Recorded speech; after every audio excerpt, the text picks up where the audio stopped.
Hey everyone, welcome back to my channel.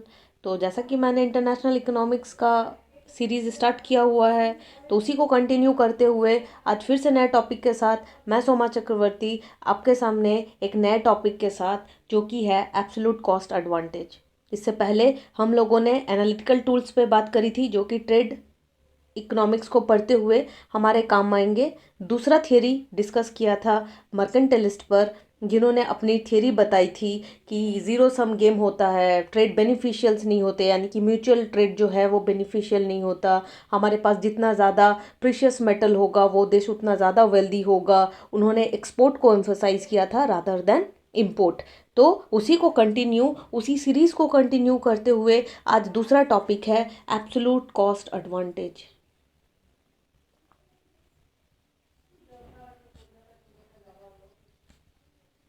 Absolute cost advantage, and this theory is given by Adam Smith.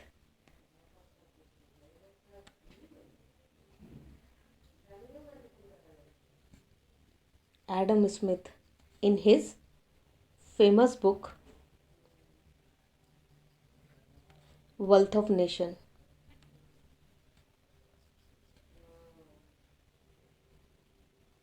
इन्होंने मर्केंटाइलिस्ट के view को extend करते हुए बोला कि नहीं, म्यूचुअल ट्रेड बेनिफिट होता है, और इन्होंने इस चीज़ को अपने बुक में मेंशन करते हुए ये सारी चीज़ें बताई। इसके बारे में थोड़ा सा और इन्फॉर्मेशन गेन करने के साथ हम लोग आगे बढ़ेंगे इस थ्योरी को, कि जो एब्सोल्यूट कॉस्ट थ्योरी है, यानी कि ये जो थ्योरी है ये बेसिकली क्या बताती है। ये बताती है कि कोई भी country, basically when a country produce a good in a better way, और वी कैन से इफिशिएंटली और एफिशिएंट वे, क्या बताती है कि जो absolute cost advantage theory is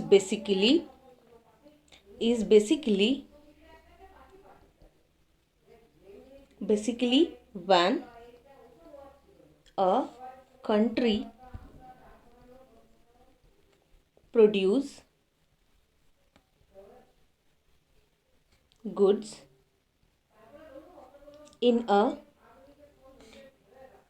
in an efficient manner, ये बताती है। According to this theory, a country, Adam Smith बोलते हैं कि इस थियरी के साथ, यानी कि एब्सोल्यूट कॉस्ट एडवांटेज के साथ, कोई भी कंट्री उस चीज़ को प्रोड्यूस करे जिसको प्रोड्यूस करने में उसका जो एब्सोल्यूट कॉस्ट है वो कम आ रहा है। क्योंकि मैंने पहले भी बताया था जब मैं एनालिटिकल टूल्स को डिस्कस कर रही थी, कि जो हमारे प्रोड्यूसर्स हैं, यानी कि जो हमारे प्रोड्यूसर्स लोग हैं, वो ट्राई करते हैं कि उनका जो कॉस्ट है वो कम आए। जब वो कुछ प्रोड्यूस करते हैं तो उनके मोटिव रहते हैं कि उनका जो कॉस्टिंग हो वो कम पड़े। तो एडम स्मिथ ने भी इन पर एम्फसाइज किया था, और उन्होंने बोला था कि कोई भी कंट्री को उस चीज़ को प्रोड्यूस करना चाहिए जिसमें उसको एब्सोल्यूट कॉस्ट एडवांटेज मिला हुआ है, और उस चीज़ को प्रोड्यूस नहीं करना चाहिए जिसको उसको प्रोड्यूस करने में ज़्यादा कॉस्टिंग लग रही है। अपने ही शब्दों को अगर मैं एग्जाम्पल देते हुए एक हाइपोथेटिकल टेबल फ्रेम करूं, तो उस चीज़ को आप ऐसे समझ सकते हैं। Let take a hypothetical table to understand this theory.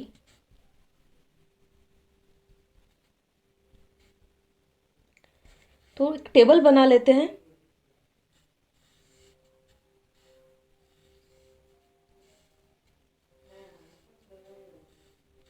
दो कंट्री ले लेते हैं, फॉर से इंडिया और यूएसए प्रोबेबली। दो प्रोडक्ट्स ले लेते हैं, T and clothes. Hypothetical data डाल देते हैं, से 20 एंड 10, एंड इसमें 5 और इसमें 20। तो अभी हम देख लेते हैं, और 8 आवर्स और 6 आवर्स कंसिडर करते हैं, तो हम ये देख सकते हैं कि इंडिया में जो टी है वो 8 आवर्स में 20 यूनिट्स प्रोड्यूस हो रहा है, और सेम यूएसए में 8 आवर्स में जो टी का प्रोडक्शन है वो 5 यूनिट्स है। ठीक, दूसरे क्लोथ्स का प्रोडक्शन में देखूं तो इंडिया के लेबर्स 8 आवर्स में सिर्फ 10 यूनिट्स क्लोथ को प्रोड्यूस कर रहे हैं। ठीक इसी के साथ अगर मैं यूएसए को देखूं तो यूएसए में हमको दिख रहा है कि 8 आवर्स में वे 20 यूनिट्स को प्रोड्यूस कर रहे हैं। तो यहाँ हम देख पा रहे हैं कि एब्सोल्यूट कॉस्ट एडवांटेज टी के प्रोडक्शन में किसको मिला हुआ है, इंडिया को, और यूएसए के प्रोडक्शन में किसको एब्सोल्यूट मिला हुआ है, क्लोथ को।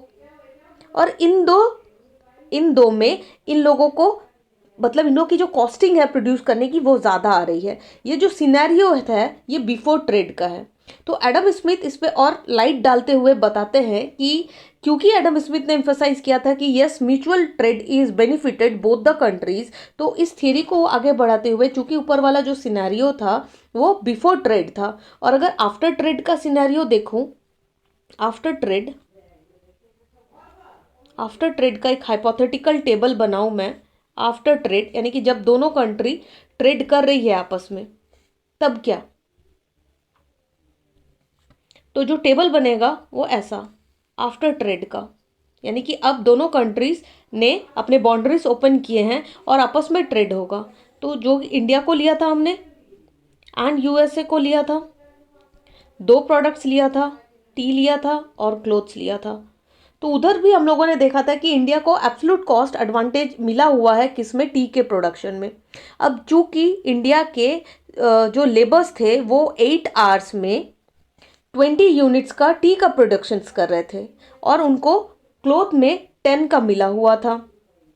तो अभी जब इंडिया का कॉस्टिंग क्लोथ्स को प्रोड्यूस करने में ज़्यादा आ रही है, तो चूंकि एडम स्मिथ के अकॉर्डिंग कि जिस भी प्रोडक्ट को प्रोड्यूस करने में हमारी जो कॉस्टिंग है वो कम कम आए, उस कंट्री को उसी का प्रोडक्शन करना चाहिए, और जो भी प्रोडक्ट्स के प्रोड्यूस करने में कॉस्टिंग ज़्यादा है उसको उस कंट्री को क्या कर लेना चाहिए, इंपोर्ट कर लेना चाहिए।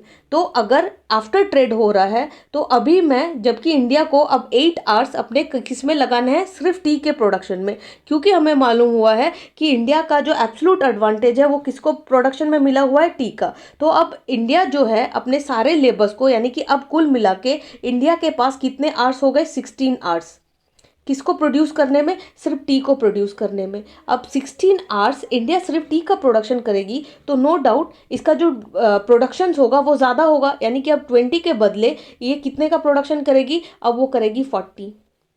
और अब वो किसका प्रोडक्शन बंद कर देगी, अब वो क्लोथ्स का प्रोडक्शन बंद कर देगी, और अब वो किसको इसको 0-0 करेगी, वो सिर्फ अब टी प्रोड्यूस करेगी। क्यों, क्योंकि उसको प्रोड्यूस करने में उसका जो टी का प्रोडक्शन है उसको कम लग रहा है। ठीक, दूसरे हाथ में अगर हम देखूं, on the other hand USA get absolute advantage in the production of clothes, यानी कि अब ठीक सेम सिनेरियो किसको कौन फॉलो करेगा, यूएसए, यानी कि यूएसए अब टी को नहीं प्रोड्यूस करेगा, वो सिर्फ अब क्लोथ्स को प्रोड्यूस करेगा 40, यानी कि यूएसए के भी अब 16 hours labours 40 units of cloth को प्रोड्यूस कर रहे हैं। ये है सिंपल सा थियरी जो एडम स्मिथ ने दिया था, और एडम स्मिथ ने बार बार बोला था कि यस जो ट्रेड है वो बेनिफिटेड होंगे बोथ द कंट्रीज़ को, क्योंकि दोनों कंट्री क्या करेगी, इंडिया अब क्या करेगी, इंडिया अब एक्सपोर्ट करेगी किसको, इंडिया अब एक्सपोर्ट करेगी टी को, क्योंकि इसका कॉस्टिंग कम आ रहा है इसको प्रोड्यूस करने में, और इंपोर्ट करेगी किसको, इंपोर्ट करेगी अब क्लोथ्स। ठीक, ऑन द अदर हैंड जो यूएसए है वो क्या करेगा, यूएसए एक्सपोर्ट करेगा क्लोथ्स को, और इंपोर्ट किसको करेगा, टी को, क्योंकि टी को प्रोड्यूस करने में उसकी कॉस्टिंग ज़्यादा लग रही थी ना, और अब उसने पूरे के पूरे 16 आवर्स किस में यूज़ कर लिए, क्लोथ्स के प्रोडक्शन करने में, तो उसको अब एब्सोल्यूट गेन मिल गया, तो अब 40 यूनिट्स ही प्रोड्यूस कर रहा है, और इंडिया को भी हमने देखा कि अब वो टी के 40 यूनिट्स प्रोड्यूस कर रहा है। तो इससे क्या हो गया कि दोनों कंट्री क्या हो गई, म्यूचुअली बेनिफिटेड हो गई, और दोनों में ट्रेड होने लगा। So this is all about this theory, hopefully आपको पसंद आया होगा। Thank you so much.